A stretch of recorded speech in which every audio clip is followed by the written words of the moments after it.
If I'm not mistaken, I'm pretty sure this is the first time I've talked about a movie that I've seen before and liked. And the film that I'm going to be talking about tonight is called Near Dark. This review comes at the request of a friend of mine on YouTube, who is also one of my subscribers. He says that this is the best vampire movie ever made, and I can't argue with that. It's one of my all-time favorites as well. It's it's kind of like a tie between this and the original Nosferatu for me. So in this movie, there's a guy named Caleb who one night comes across this young woman named May and wants to get to know her. But as the night goes on and they spend more time together, he starts to realize that that she's not necessarily the person he expected her to be.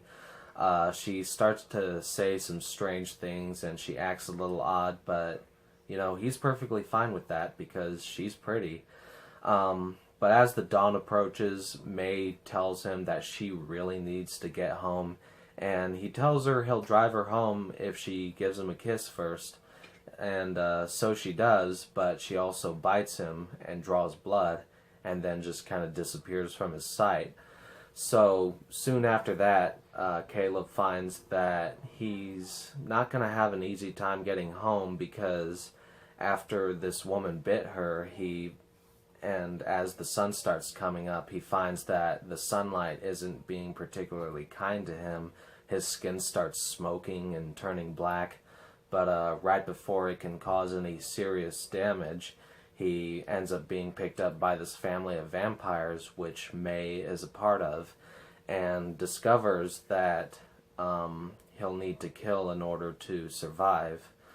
So the vampire family in this film is, easily the best thing about it. It's really the element that makes it one of the best vampire movies out there.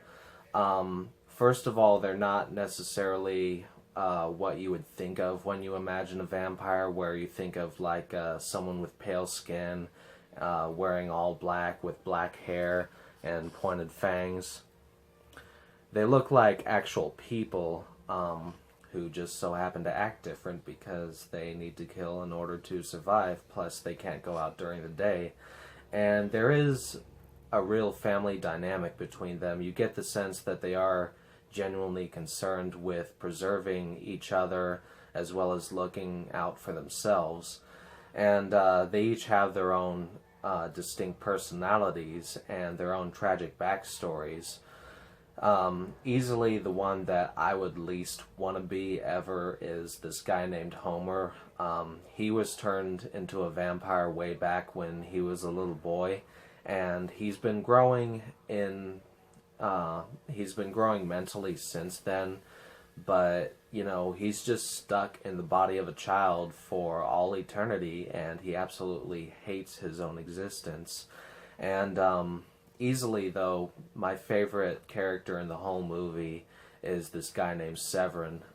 He's almost like the Joker from Batman in that you have a fun time watching him. He is entertaining, and he has a lot of funny lines, but at the same time, you would never want to cross his path.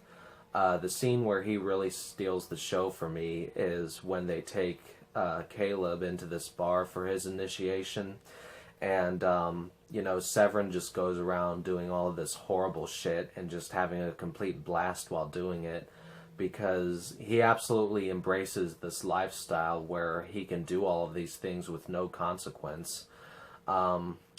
And then I love the showdown between him and Caleb towards the end of the movie. It's honestly not a very complicated action scene, but it's one of my favorite action set pieces in movie history.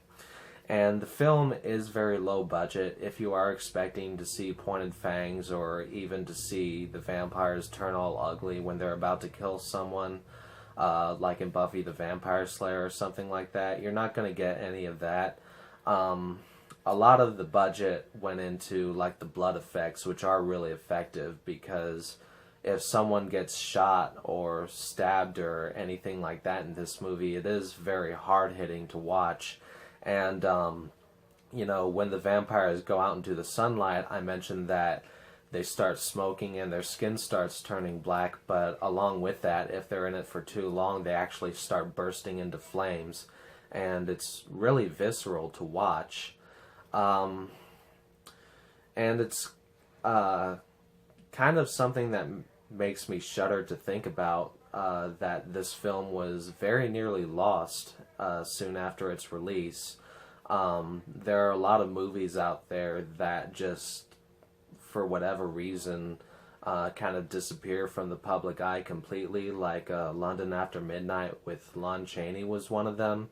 There are some production stills from the movie where you see Lon Chaney in his makeup and everything, but that movie's probably never going to be seen again. And this one very nearly suffered the same fate, but I am so glad that it was recovered and that could be transferred to DVD, because, again, it's just one of the best vampire movies ever made. If you haven't seen it yet, then I would highly recommend it. Anyway, that's all I've got to say about Near Dark. I hope y'all have a good one.